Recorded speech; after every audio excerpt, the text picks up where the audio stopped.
The invitation smelled of jasmine and something darker, a note that clung to the back of my throat like a confession. Monsieur Renard requests your expertise. Midnight. Rue des Oubliettes. Do not wear your own perfume. As a nausea perfumer trained to dissect fragrances, I knew better than to trust a scent that made my pulse quicken. But the promise of Renard's legendary bass notes was too intoxicating to refuse.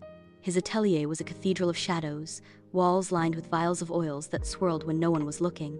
And then there was him, tall, gloved, his collar high enough to hide whether he had a pulse. "You'll help me perfect it," he murmured, pressing a glass stopper to my wrist.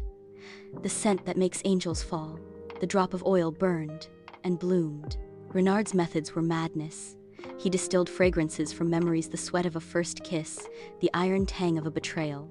His hands never touched me, but his gloves left phantom bruises where they almost grazed my skin. "This one is special," he said, uncorking a vial of viscous black liquid, extracted from the moment between love and ruin. It smelled like him, like the edge of a knife pressed to a lover's throat. I drank it in. The fever started subtly. My sweat turned fragrant honeysuckle and something rotting.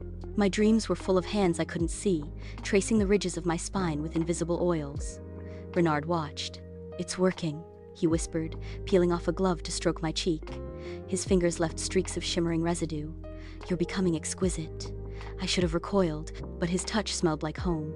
The final ingredient was my own fear. Renard sealed us in his maceration room, walls sweating with decades of stolen essences. "Breathe deep," he urged, pressing his bare palm to my lips. "This is how we finish you." The scent unspooled inside me, dark chocolate and damp earth. A scream stifled by silk, his teeth at my ear whispering, "Now you'll last forever." They found me weeks later, crouched in Renard's abandoned atelier, my skin emitting a fragrance no one could name. The investigators called it a tragedy.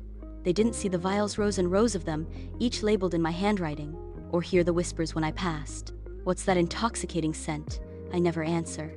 But when a curious stranger follows me home, their nostrils flaring with hunger, I smile and reach for the gloves.